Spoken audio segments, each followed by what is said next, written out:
Hello, welcome everybody. Thank you for coming and thank you for your patience.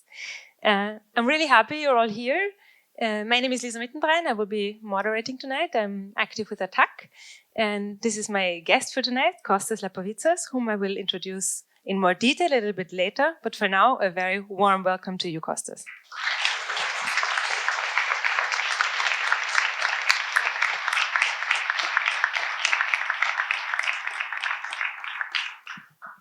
In case you don't know us, FLUCC is a social movement organization that works on economic policy issues, on ideas for a different economy, from climate to trade, financial markets, agricultural policy, tax policy. So we cover a very broad range of issues. We have loads of activists in Vienna and other parts of Austria working on these issues, doing actions, doing education, campaigning. If you want to know more about us, we have a whole table of info, and I will tell you a little bit more also later. So thank you for coming tonight. This is the third event we have this year in our series. Die neue Zeit kommt nicht von allein. I've learned not to try and translate the title. It means something like the new era will not come by itself, the new time will not come by itself. It's a line, a quote from the song that you just heard by Die Schmetterlinge aus der Proletenpassion. That part I cannot translate, it's too complicated. The Proletarian's Passion is the title. If you don't know it, it's a leftist pop rock album by the band Die Schmetterlinge, as I said, from the 70s, that covers the history of social struggles, workers and social struggles. So from the peasants' revolts to the fight against fascism to anti-colonial resistance, very broad topics. And it's a really specific or special piece of Austrian culture that I think we're not honoring enough. And that teaches us also to look at the history of social struggles more. I picked a quote from one of their songs because, of course, at FLUCC we're working towards a new time, a better time that will not come about by itself. It's something that we all have to work for, we have to struggle for. And currently, I feel, and it's what also I hear from many others when I talk to them, that many of us are really overwhelmed in our attempt not only to try to change things, but even to understand what the hell is going on. We have seen such an acceleration of crises, of developments. It's really hard to keep track of all the things that are happening and to understand how it's all related. Where are we going? Where are we coming from? Why is this happening? And where do we go from here politically? What do we do? What do we have to do to change it? So with this event series, we're trying to contribute a little bit to our understanding of this current situation. For that, we always have to look to the past, to the present, and to the future. And that's what we're going to try to do also today. I'm very happy that Costas Lapavitsas is with us tonight. He's a professor of economics at the London School of Oriental and African Studies. He's a Marxist. He works extensively on financialization, on money and finance, on the EU, the Eurozone, and recently also the cost of living crisis. His most recent book, written together with the Writing Collective, is The State of Capitalism. I recommend it very warmly, though I recommend that maybe you read it together with other people, because it can be quite challenging, which covers everything about the state of capitalism as it currently is, from the COVID crisis, finance, imperialism, core periphery relations, currencies, and I think it's a new standard for critical political economy analysis of our current moment. Costas has always been very outspoken, also politically. I got to know your work during the Euro crisis, when you were not only analyzing it really sharply, but also briefly were a member of the Greek Parliament in 2015. We'll talk about that later, but also in the current moment and in the analysis of the current crisis. So thank you very much for coming. For those of you who haven't been here before, the evening is going to go like this. Most of the evening will be a discussion between me and Costas about all the issues that I just mentioned. We will try to keep it light, and we will have a break. So in around 45 minutes, we will have a break You can get a drink, get some air. It's nice out tonight. And after the break, we'll continue with more discussion between the two of us. In the end, we will have some space for questions. So usually we finish at around 9:15, maybe a bit later because we started later tonight. So good 2 hours. There will be some activities for you to do also in the break, but I will tell you about that later. I hope I haven't forgotten anything important. As always, I ask my colleagues from ATTAC to wave violently at me in case I did forget something important. And if not, we can get started. Thank you for your patience. Costas, I would like to start by asking you what drove you to be an economist and why you think doing political economy is key today to understanding the world and trying to change it. First of all, thank you very much for the introduction. It's a great pleasure to be here. Actually, I'm amazed to be here.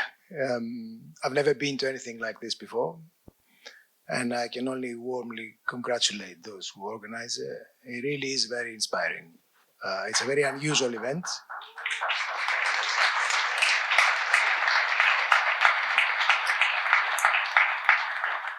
And for someone like me to see so many young people keen to change the world, it really is, it really makes me feel that I've not been wasting my time. Now, what drove me to do political economy and to do Marxism? In some ways, I could not do anything else because that was my generation. I mean, we came of age when the dictatorship fell in Greece back in the 70s. I was very young then, but still we matured very quickly as a result of the political events. And that was a time of a resurgence of the left, a search for new ideas. There was belief that the world was going to change in a socialist direction. That capitalism was doing terribly badly, and that the answer would have to come from reorganizing the way in which people make their lives, and that is political economy. Understanding how we organize our lives is political economy, really, and produce the things that we need. So I thought that I had to look into that in proper depth. Marxism came naturally in a way, because for anyone who wants to change the world, you'll end up with it at some point. Whether you accept it or not, you'll end up with it. You'll have to measure up and see what it does and means. And for me, it made sense. It made sense. It allowed me to see how the world worked. And it also kept my will to turn the world over alive, and that's a very, very important thing. So I just couldn't do anything else. I just did it, and that was it. I mean, and that was it. And you still happy with that choice? I've never regretted it. On the contrary, I mean, I see no other theory that could give you the parameters through which you can understand what's happening in the world. It doesn't mean that he gets everything right, and we will talk about that. And it doesn't mean that at times some Marxists don't talk nonsense. I mean, of course, but I mean, it's an approach, it's a theory, right? But by and large, I see nothing else that comes anywhere near it in terms of putting the world to order, and telling you what's what. So I've never regretted it. No, never. We're also happy you chose that path. What you said really resonated with me about political economy being about people's lives. We are led to believe that economics is something very abstract, very technical, that has basically nothing to do with people, only to do with things nobody can understand. And I think it's really one of the things that we need to claim, as economics, political economy being something that affects, of course, everybody, and that everybody in some way needs to be involved in. I'll tell you what I think about economics in this. there are two things that have taken place over my lifetime in this field.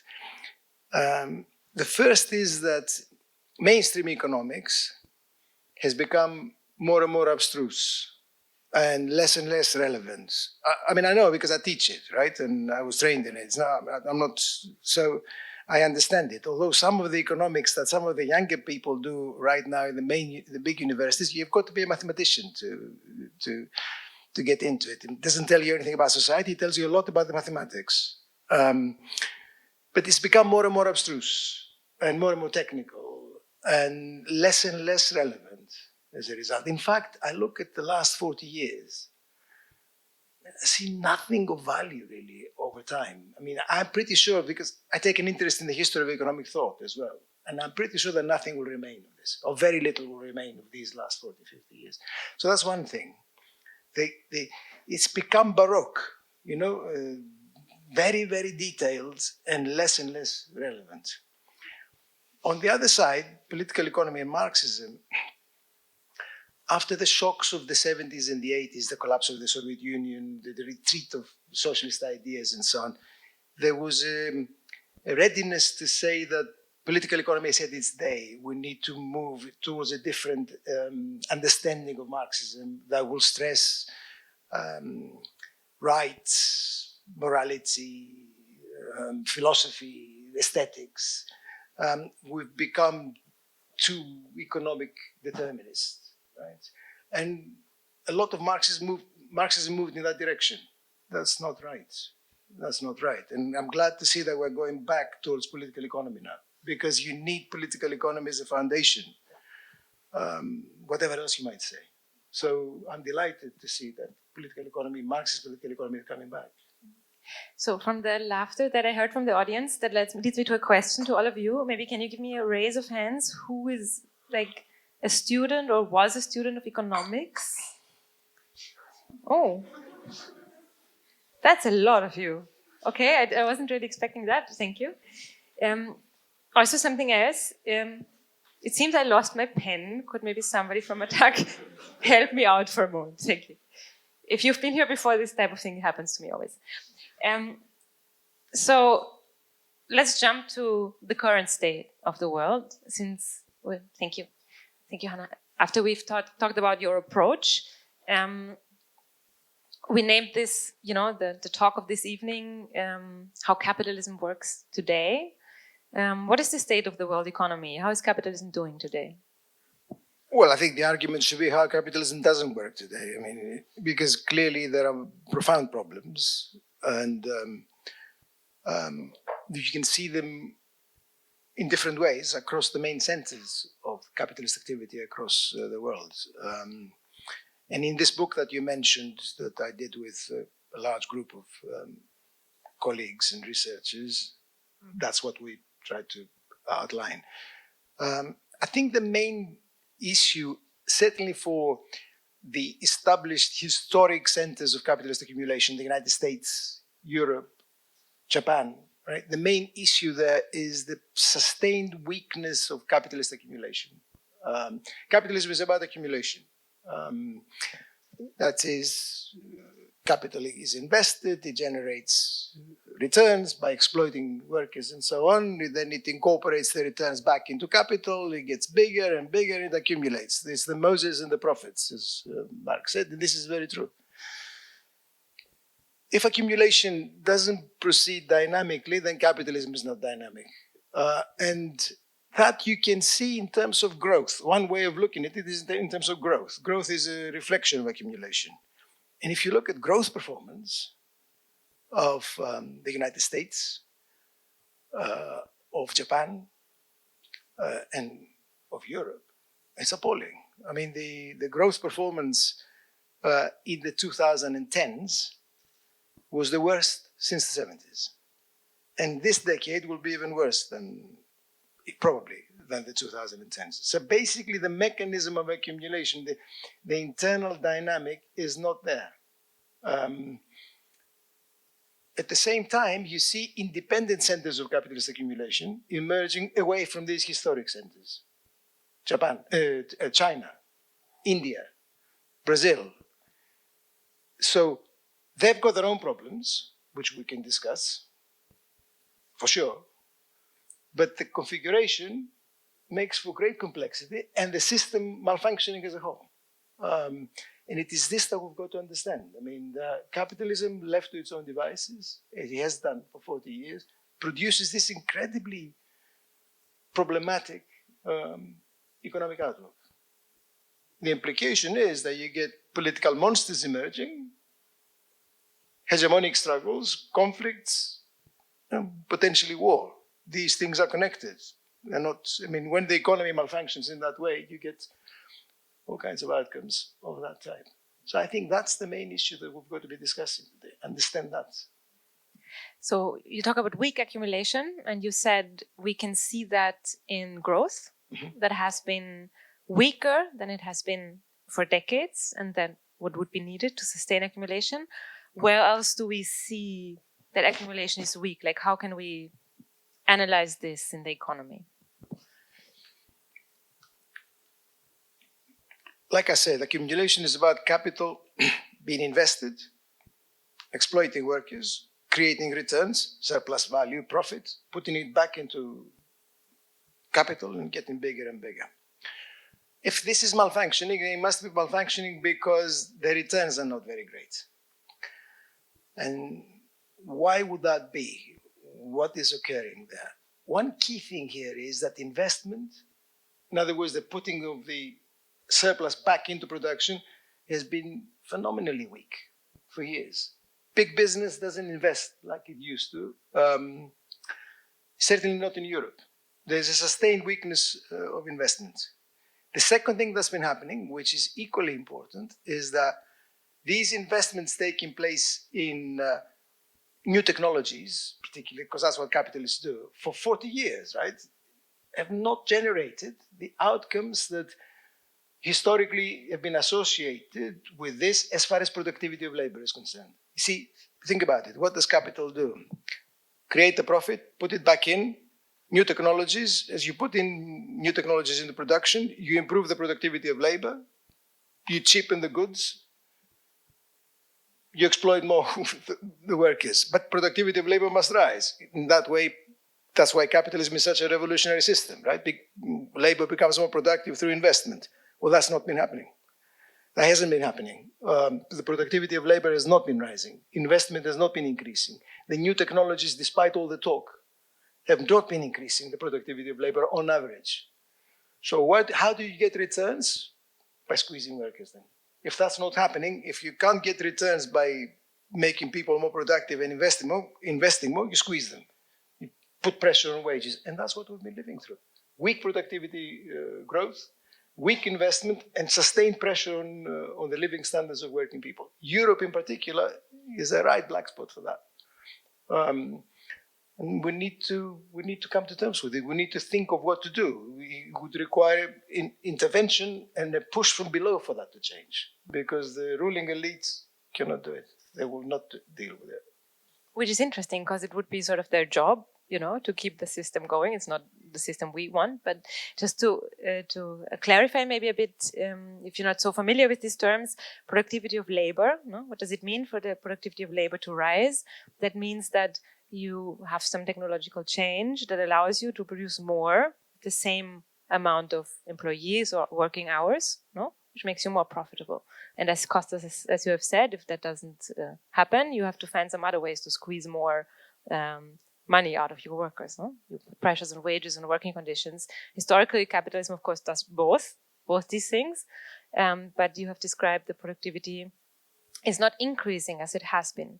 And you have mentioned it before a bit, but I want to ask you again, why should we care that capitalism is not doing well, that accumulation is not doing well? We don't like the system. We think there's a better world out there. We don't think growth will always bring happiness to people. Why do we care? Right. I talk a lot to trade unionists, right? I've got sustained relations with trade unions in the United Kingdom, where I live, and I'm active, and in Greece and elsewhere.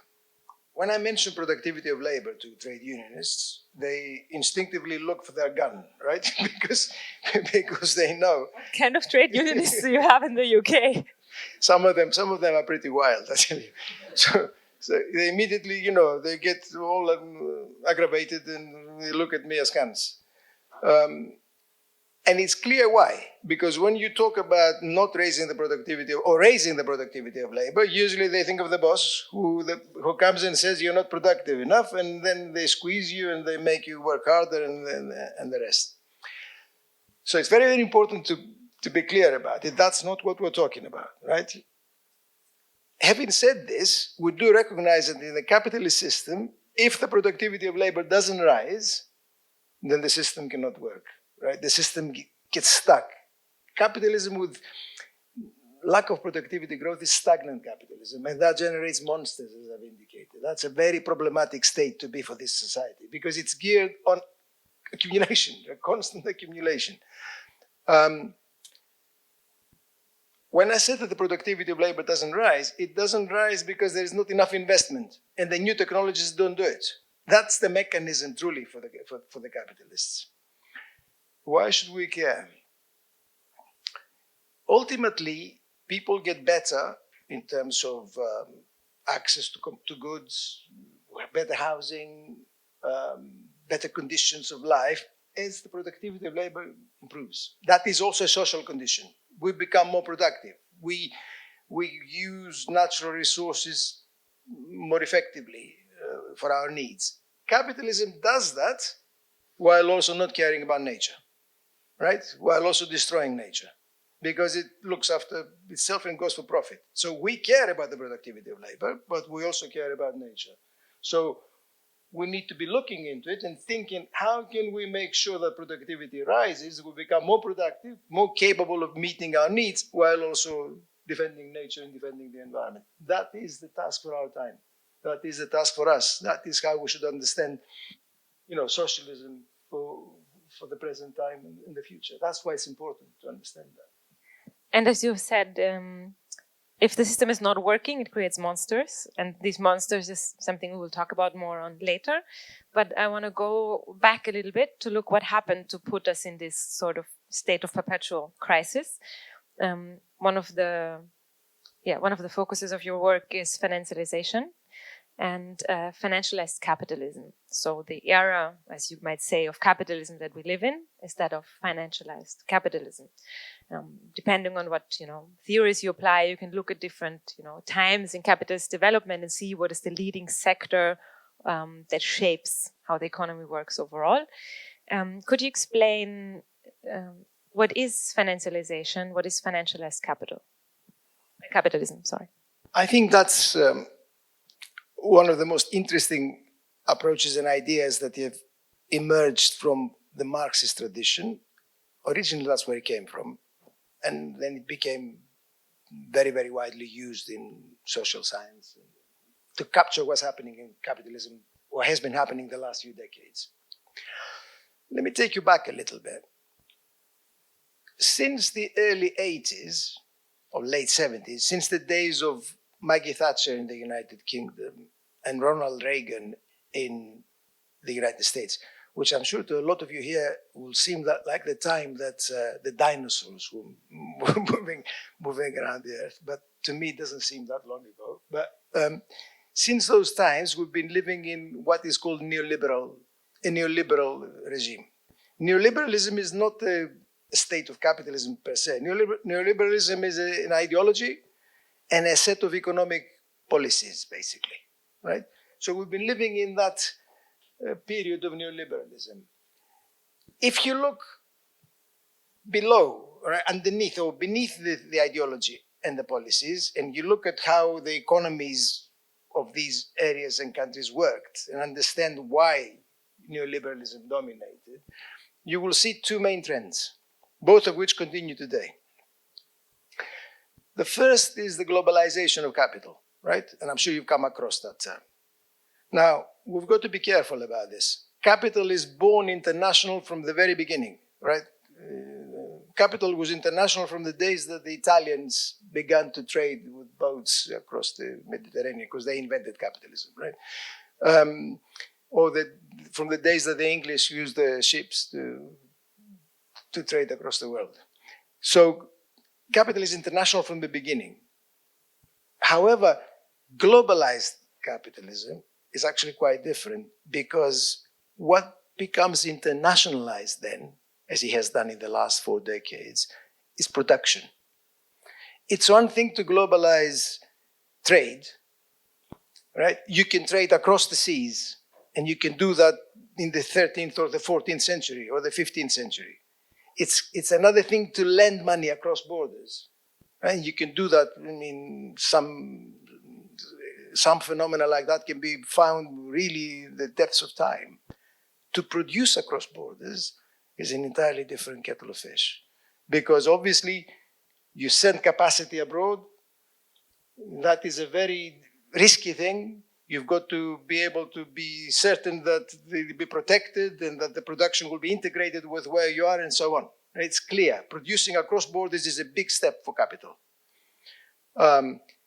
What has happened in the last 4 decades is that this has expanded. Multinational corporations have spread their tentacles across the world, across countries, across borders, creating a global economy.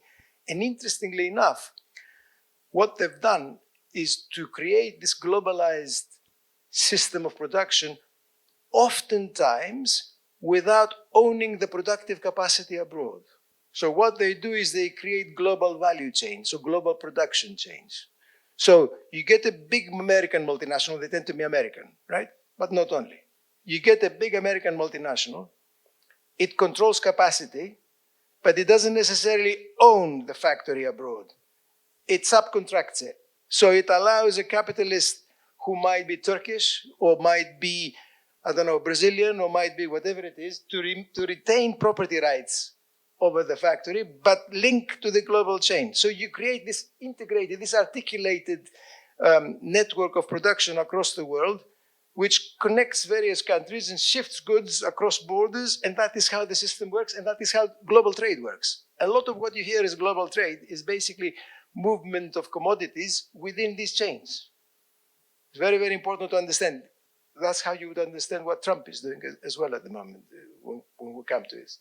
So that's the first thing, globalization of production. That creates really a global economy in a way that we've never seen before. Okay. The second thing going together with that is, of course, globalization and growth of finance. That's the second trend of the last four decades. And you will see that everywhere.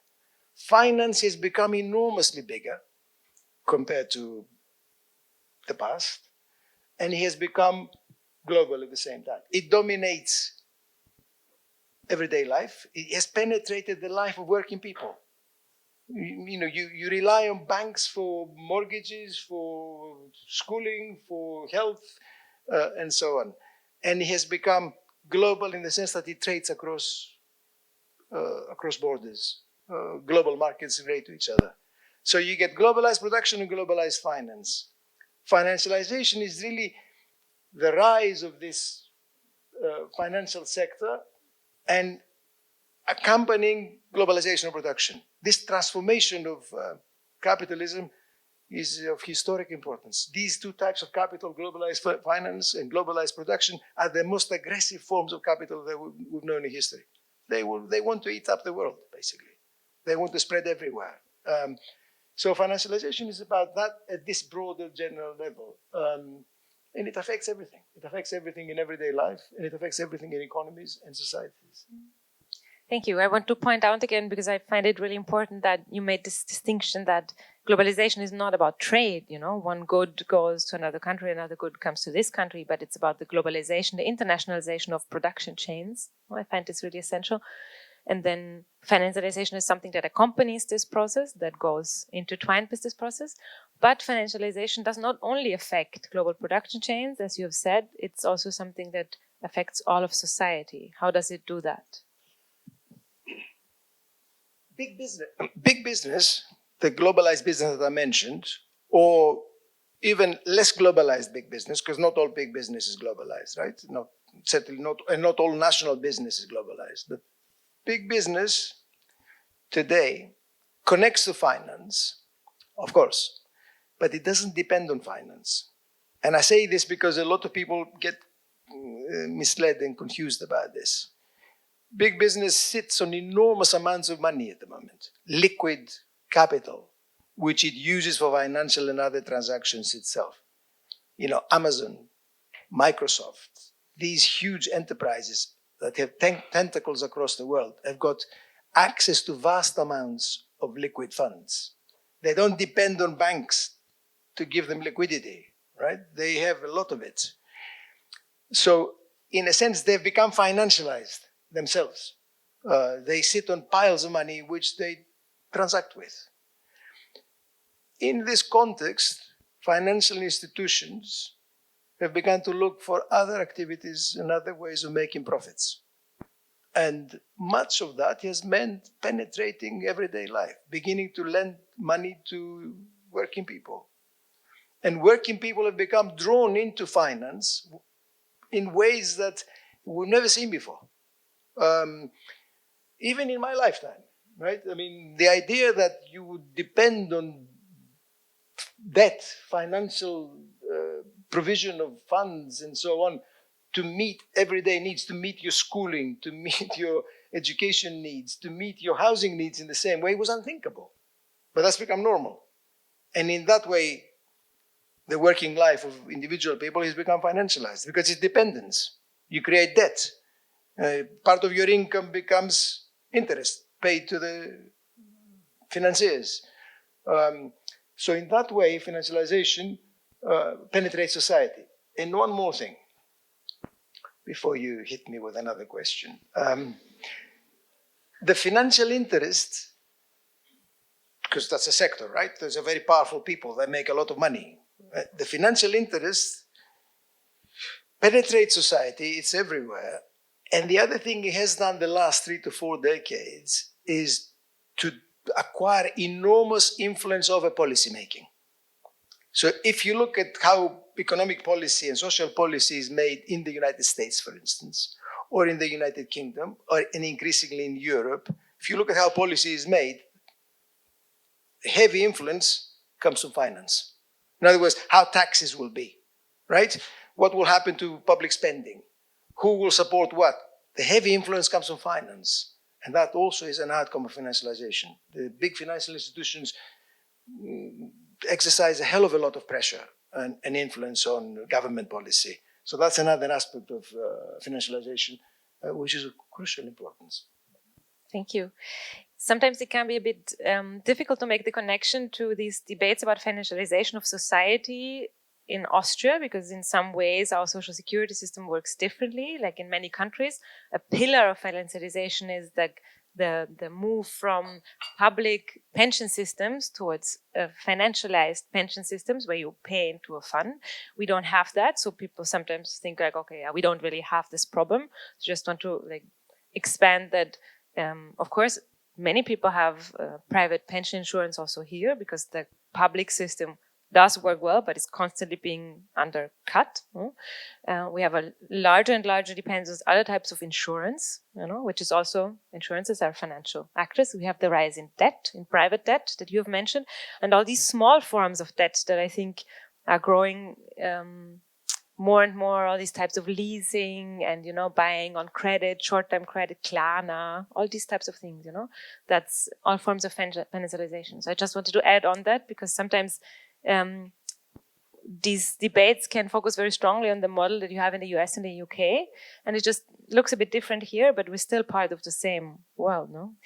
And another trend that you have as part of financialization is the rise of so-called shadow banks. Because when we think of banks, we think of, again, sorry for the Austrian examples, Raiffeisen, Erste Bank, Bank Austria, okay, these are banks, But what are shadow banks? Now we get into the deep waters. Really, I'll tell you what they are, but before we discuss that, the crucial thing to understand here is that the great crisis of 2007-2009, about which no doubt we will talk more, was a really landmark event, and you should bear that in mind. I know it's 15 years ago and more, but it was a landmark event. Not because it shifted the world away from globalization and financialization, but because it marked the peak of it, right? Since then, for the last 15 years, in a sense, globalization and financialization have been continuing, but they don't have the same dynamism as before. And shadow banking is part of that in a very crucial and interesting way. Until 2007, 2009, until that gigantic crisis that burst out in the United States and affected Western Europe subsequently, until that time, the main agent of financialization was the banks, commercial banks. They were very heavily implicated in lending money across borders, in lending money to working people, speculation on housing, particularly in the United States and in the UK. Less so directly in continental Europe, but money was flowing from continental Europe to the United States. So banks in Austria as well were taking part in lending to the East, but also to the United States. So banks were the main mechanism. That crisis shook the system and really marked the peak of financialization. After that, financialization continued, to be sure, but the main agent became shadow banks.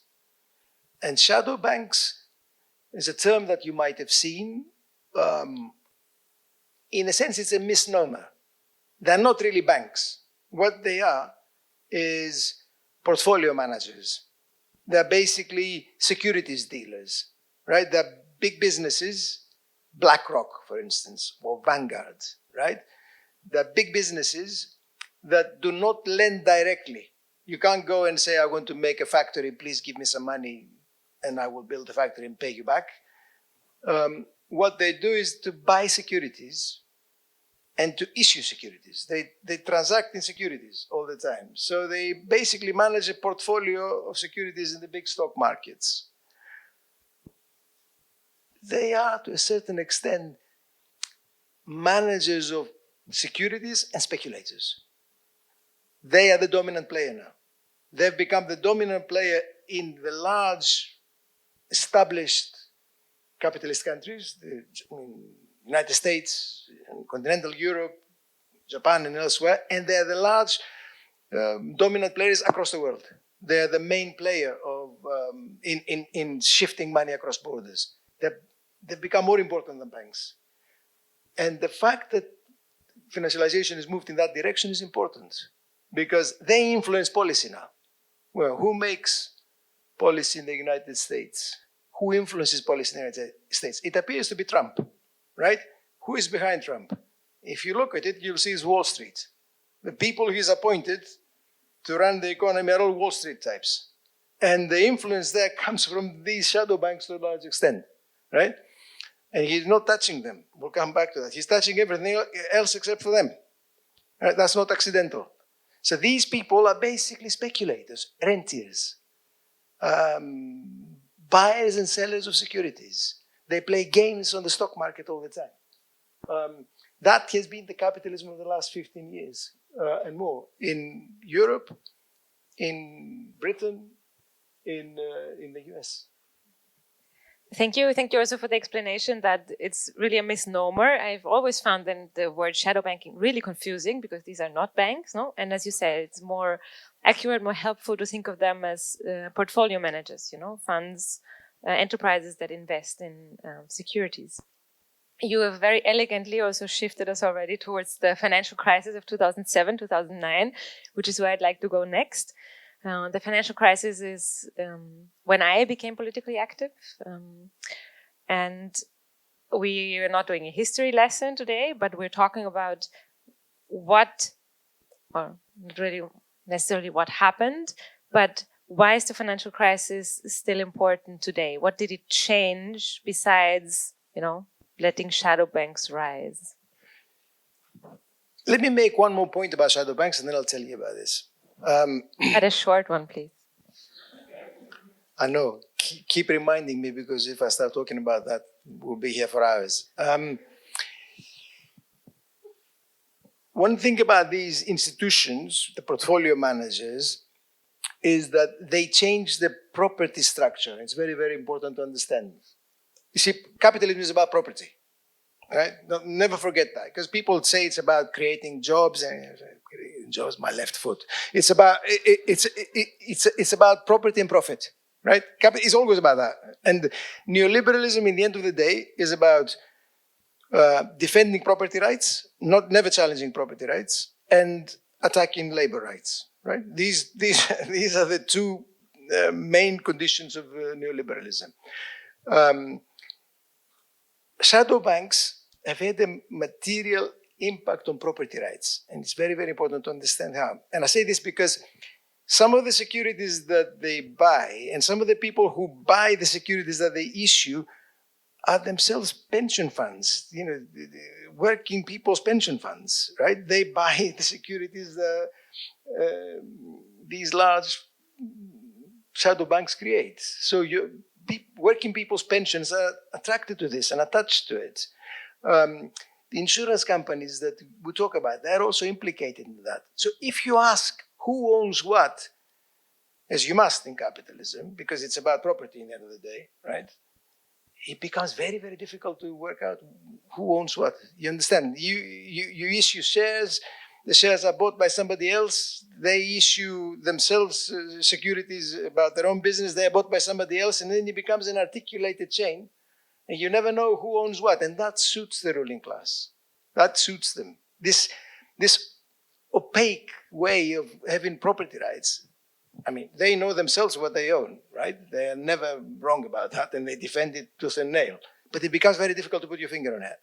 And particularly if where these securities, if where these securities are held is not in a normal tax jurisdiction. And that's what they've been doing, right?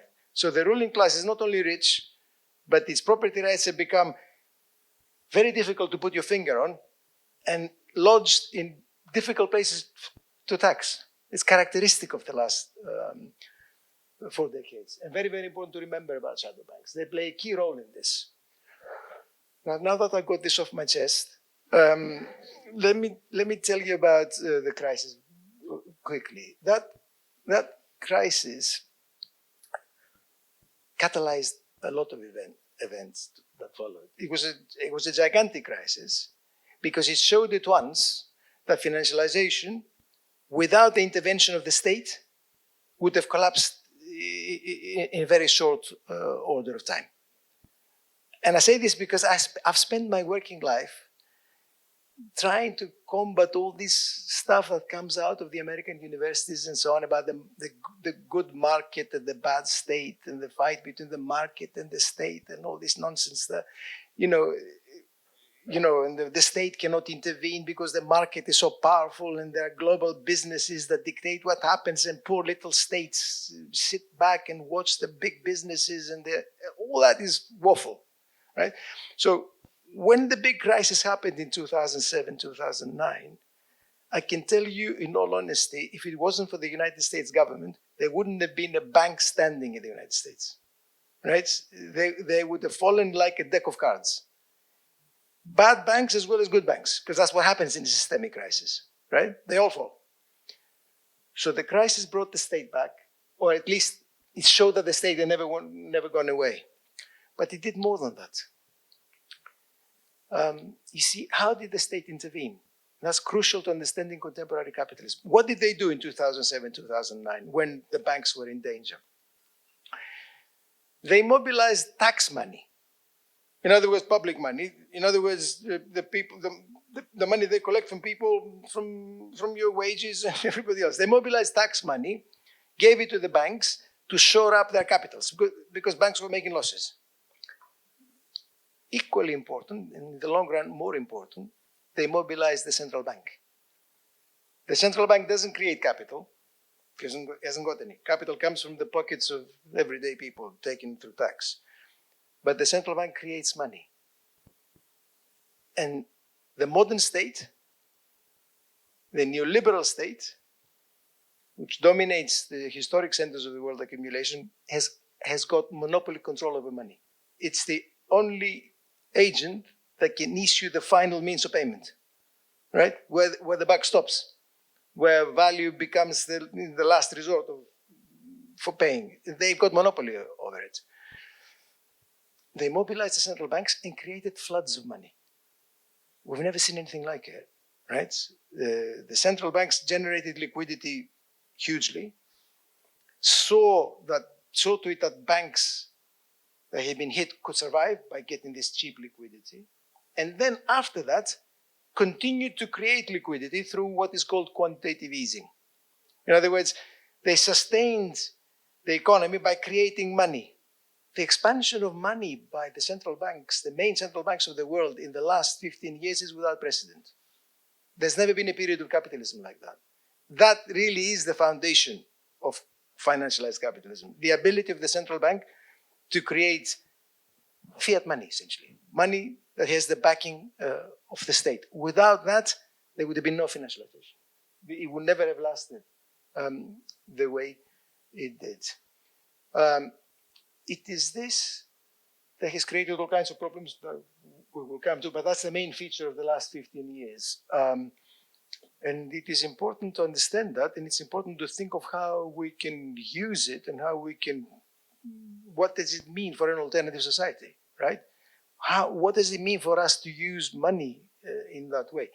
Maybe I can put it in one different way and then you can come back, which you undoubtedly will.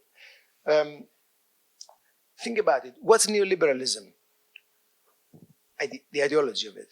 The market is good, right? And everybody who's got a brilliant idea can put it into operation, make returns because they take risks and all that other stuff that you might come across. And then the market freely proceeds and creates wealth and so on. And there must be free trading. That's neoliberalism, right? If I've got an idea, I create goods, I sell them to you.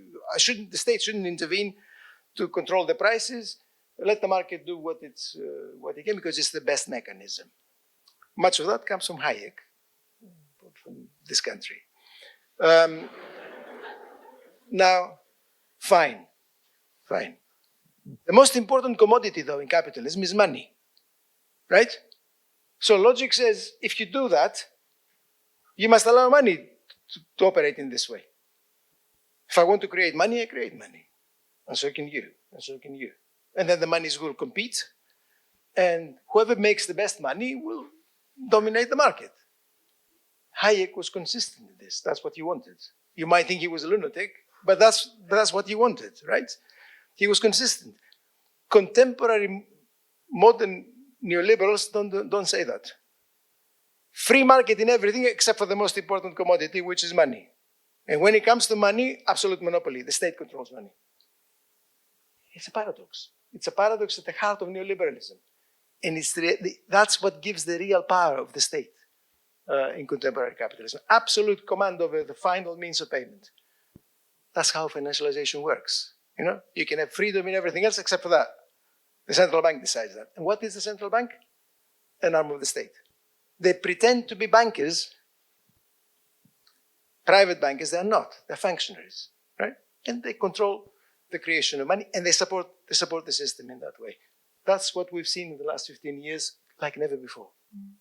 And we talked before about, economics and economic policy being presented as something, technical, technocratic. There's nothing more, technical and presented as being way beyond what anybody should care for or affect anybody as central banking. No, it's completely removed from most people's and even I think most economists' understanding of how the world works. And you have pointed out really clearly what happened since the financial crisis is that central banks have moved to the center of how the economy works, how financialized capitalism works. We're aware that this talk about central banking and money is really complex, and we're entering like an area here that is sort of difficult to wrap our heads around. We will not go into way more detail here because we will get lost there. No, saying that as somebody who's been trying to work on financial issues since 2007 or 8, this is for another more concentrated work. But let's leave it at this part of the analysis about the changing role of central banks and the importance of money and the monopoly of money. Something else that happened after the financial crisis and we will try to be brief here, and then after we'll go into a little break, is the financial crisis in Europe turned into what we call the Euro crisis. We'll not speak in detail about the mechanism of what happened, but basically we had underlying issues, economic issues in the workings of the European Union and the Eurozone in particular, in the relationship between the different economies within the Eurozone. And the consequences of the financial crisis, when countries rescued their banks, put huge funds into rescuing their banks, and we had this instability in the financial markets, and we had some speculation occurring against some countries, countries who had rescued banks. This turned into the Euro crisis. Really briefly, I'm sure, Costas, you could correct me and go into more detail, but I hope we can leave it at a superficial level here. During the Euro crisis, so what started out as something that affected banks very briefly became a crisis of states, of countries, of social welfare systems, and of the European Union as a whole. And the political answer to the Euro crisis was austerity. Could you tell us briefly what austerity is, actually, maybe in a sentence or two, and what the movements and the fights against austerity were at the time? Can't you ask me any easy questions? No, sorry. We will get another guest for easy questions. So, in some ways, it's very good that you brought this up, the state thing, because that's the other side of the coin to creation of money by the central bank. See, central banks have been creating floods of money, like I said, unbelievable amounts of it. But that's gone at the same time as the state borrowing a lot of money. So the state borrows with the right hand and then creates the money with the left hand to buy the debt. You understand? It's an incredible merry-go-round that's been going on. And the creation of debt and indebtedness by states became a real problem in the Eurozone crisis, and it's an even bigger problem now. It hasn't burst out yet, but the indebtedness of states, especially the mature states, is off the charts at the moment, right? The United States in particular, the United Kingdom, Japan, and so on. So state indebtedness is the other secret of how financialization is continued. The state is intervened by borrowing. Now, states can borrow a lot, and they can use the central bank to create the money to finance that debt. But there are limits, right? And some of those limits became very clear in the Eurozone crisis. And the lessons remain because they're going to reappear in a big way for different economies now. See, Europe has created this monetary system, which is monetary union, which is deeply problematic. Let's not go into the details of it because we can be here for a long time. But it's deeply problematic, especially for weaker economies that had lost productivity compared to stronger economies. And none had lost more competitiveness and productivity compared to Germany than Greece. State indebtedness then, which had been substantial in Greece, right, became very difficult to maintain because the debt was owed abroad. You understand? When states become heavily indebted, if they owe a lot of the money to their own people, to their own population, to their own country, it's one thing. If they owe the money to someone outside their board, this is quite another, right? Because the mechanisms of control are very different. If you owe money to your own people, you can, through parliament and in a variety of other ways, regulate how you're going to pay. If you owe to the foreigner comes around and says, look, you've got to pay me in this way, or else. In other words, it becomes an issue of sovereignty, democratic control, because the lender comes and tells you what you've got to do. It's a loss of control and loss of democracy, basically. And that's basically what happened through the Eurozone crisis. The great crisis of 2007-2009, which was a banking crisis, like I said, brought the European banks into it because they were lending to the United States. They became heavily exposed to the crisis in the United States and heavily exposed to debt in the periphery of the Eurozone. Much of that debt was associated with the states borrowing, peripheral states borrowing. The banks could not be repaid. And then we moved into a system of forcing the peripheral countries to take measures to pay the banks. Now, how do you do that? There were basically two options.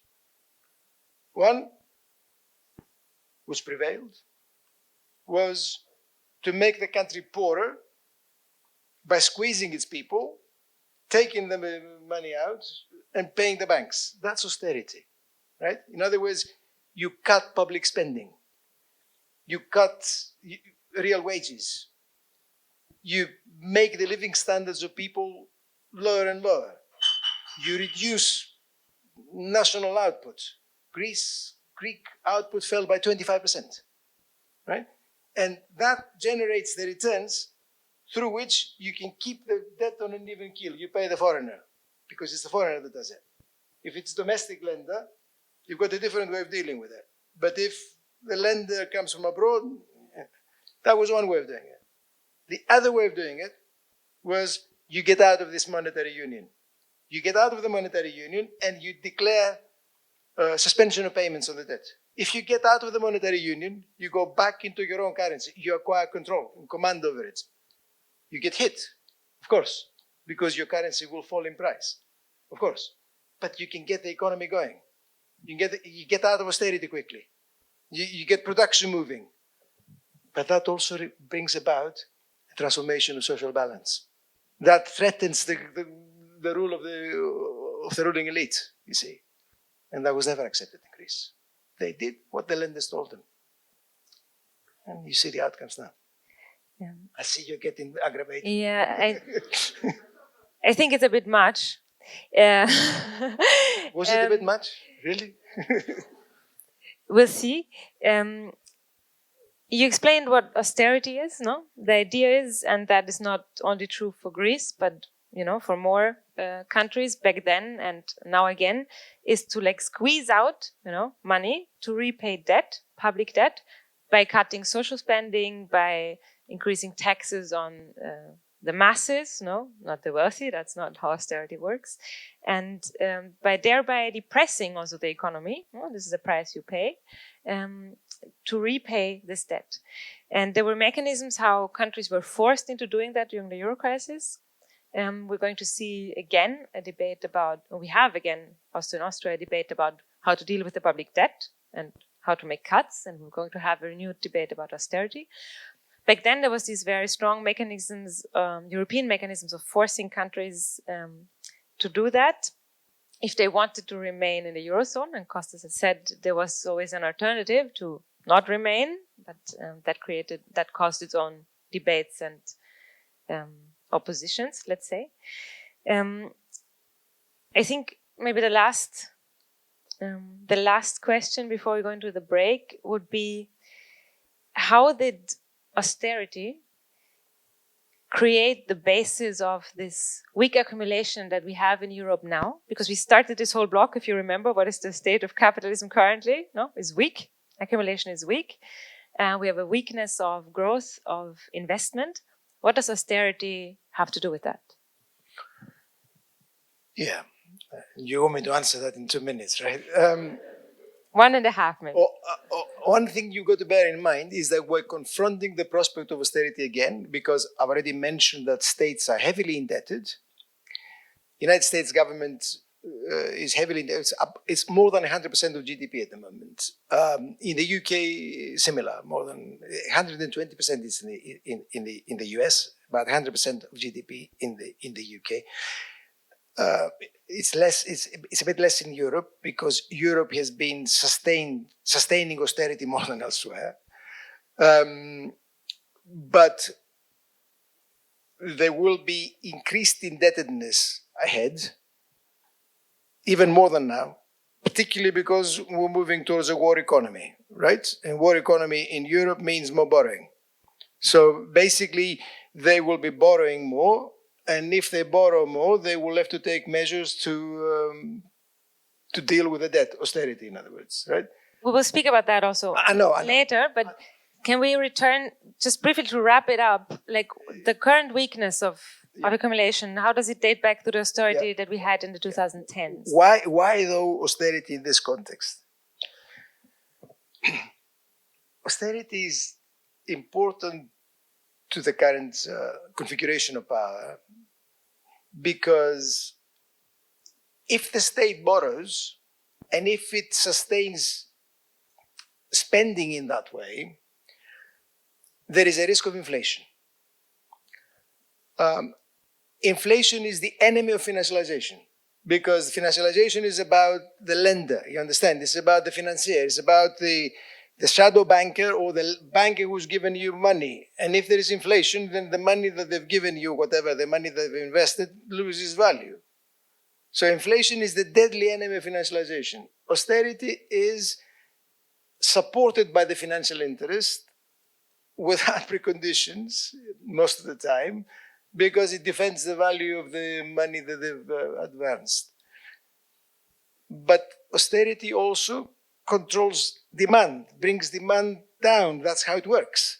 But if it does that, then it's more difficult to sell. Then the mechanism of production becomes even more hobbled from the side of production. You understand? So they've got to navigate that, and they always go on the side of the financial interest. Right now, the European Central Bank is discussing how austerity will look ahead because they know it's going to happen. And it's going to happen because they know the borrowing is going to increase. And if borrowing is going to increase, they're worried about inflation. They're not going to have it. So austerity.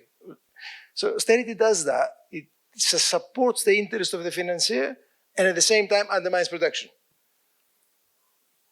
The final outcome is the Europe that we know. Zero, very weak production, very weak growth, pressure on incomes at all times, difficulty of meeting your everyday needs, difficulty of getting a house, difficulty of paying for education, and whatever. That's contemporary capitalism. That's what it means for the mechanism of accumulation not to move in the normal way, not to have any dynamism. That's it. It's capitalism that is not dynamic. That's basically it. And squeezes everyday life, squeezes workers in order to keep going.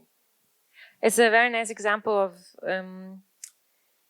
it's not like the effects of this were not known. It's not like it was not known that austerity was going to suppress demand and cause all these problems, in the economy. And I remember very clearly that there were so many, good-hearted people trying to explain that this is what was going to happen. But it was not about, knowledge or having the right theory. This is about interest. No, it's about interests and profits and which sectors are dominant in the economy and in the society. We will pick this up after taking a break, and we will go into more of the monsters that we've discussed in the beginning. I can maybe promise you that we've had the most difficult part behind us, so all the finance stuff, and we will go more into other current issues. Of course, they always relate back to finance. We will speak about China, about the rise of China, about the US-China relations. We will speak about the current stock market bubble and about what is next for capitalism and for the left. There's two things to do for you, if you like, in the break. So bear with me for a moment while I explain. You have on your chairs or benches little papers like this. They contain two things that are relevant for us now. One is this little flyer with a QR code. The QR code leads you to Slido, which is how we're going to organize audience questions at the end. It's really dark here. There's lots of us. I cannot see anybody. It's much easier to do this online. If you have a question you want to ask to Costas, think about it and put it in the Slido. You can also vote on questions that others have asked. If you don't want to do it on your phone, you cannot do it on your phone, it's not working. Mario in the back in the corner, he's waving right now, is there with a laptop or a phone, and he can also enter your question for you. One important thing about asking questions, if you put your name, we will ask you to say your question, to read your question. We'll come to you with a mic. If you want to be anonymous, you don't want to get up, ask the questions, just don't put a name, then we will read the question for you. We'll not, that's maybe important to say, we will not use all the questions. There will be too many. We will ask those who are, ranked the highest from the voting. So that's Slido. We also have an analog thing that you can do. You also have a little paper like this in this material. Costas, I'm now going to go rogue. We didn't get the chance to discuss this again. We're doing a quiz. We have a question. We're cutting it down to one question because it's going to be too difficult. I said we will speak about US-China relations after the break. And as you know, there's always the discussion of how many goods, are coming from China to the US and how Trump says this is a problem. We also have this discussion in Europe. We're asking you to estimate or to guess what proportion of imports to the US comes from China.